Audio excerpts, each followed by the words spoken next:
Good evening, everyone. Is the state ready to proceed? Yes, Your Honor. Is the defendant ready to proceed? Yes, Your Honor.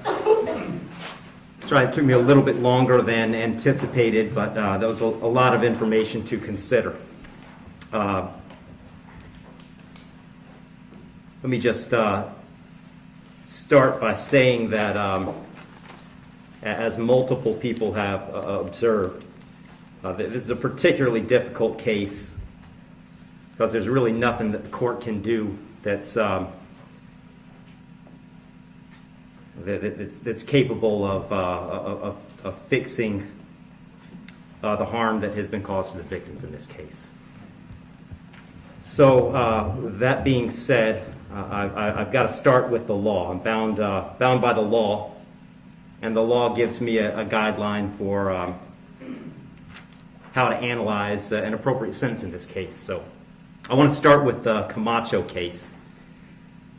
It's really the first thing I need to address is whether or not the court's going to depart from the minimum in this case, which is 222 months or approximately 18 and a half years in the Florida State Prison as a minimum. The Camacho case, as Mr. Fitzgibbons pointed out and argued, lays out really a three-factor test. Is there a valid legal basis for departure? Is there competent substantial evidence that the facts support an application? Or do the facts apply to the departure basis that is being asserted? To both of those questions, I answer those yes. There is a valid legal basis for departure, and there is competent substantial evidence that would support a departure. And really, I'd find that as to all of the departure bases argued, with the exception of the disparity argument. I'll just comment on that one for a moment. The defendant has argued that an available basis for departure is the disparity between the guidelines and the sentence that Mr. Barano got. I don't agree with that. I agree that disparity could potentially be an available legal basis for departure. But in this case, I don't think it applies because I do think that there are important substantive differences between the facts as applied to Mr. Barano and the facts as applied to Mr. Heron. The state's put those on the record. I won't elaborate on it too much other than to say I think that the difference, the age of majority for Mr. Heron is one of those. But mostly I just think that the facts are different as between those two defendants. And so I don't believe that the facts in this case support that as a departure basis because I believe that a disparity in sentence between Mr. Barano and Mr.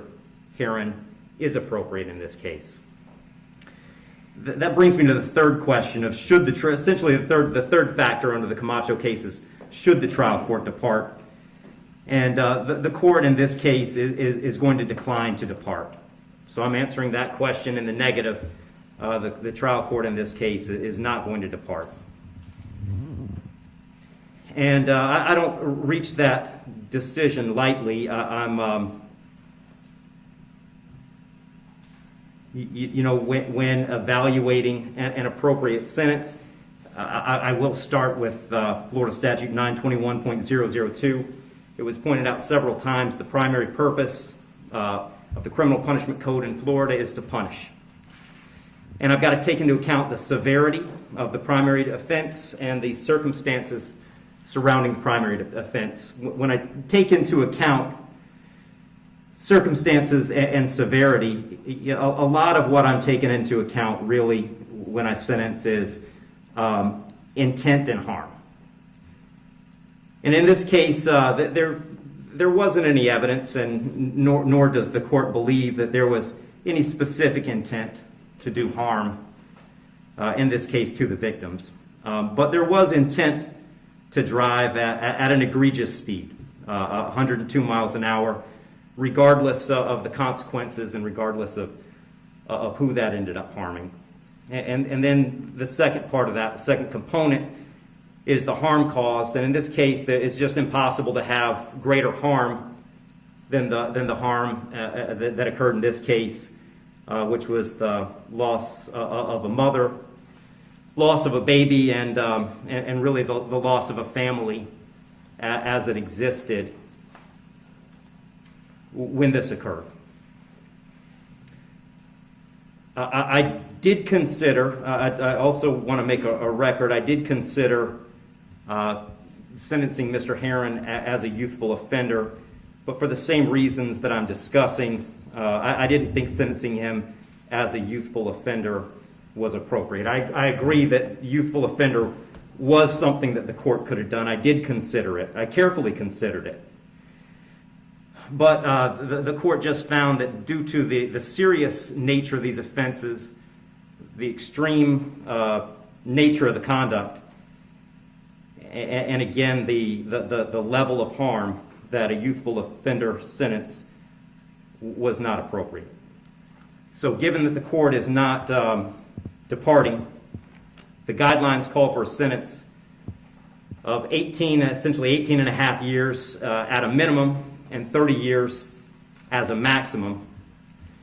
And the court doesn't find that either the minimum or the maximum is appropriate in this case. I've said it several times, the serious nature of the offense, egregious nature of the conduct, and mostly the harm that's been caused prevent me from putting this as a bottom of the guidelines minimum case. But the departure bases argued by the defendant did provide some reason not to put it at the top of the maximum. And specifically, the court did take into account that the defendant's 18, certainly responsible for his actions, and he's being held accountable for his actions.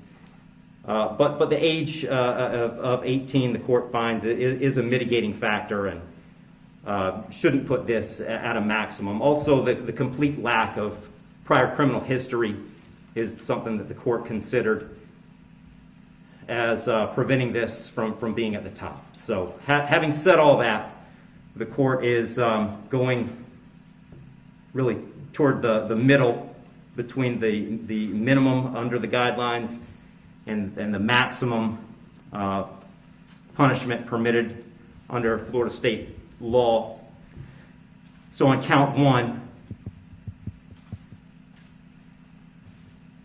vehicular homicide, the court's going to adjudicate the defendant guilty, sentence him to 9 years in the Florida State Prison.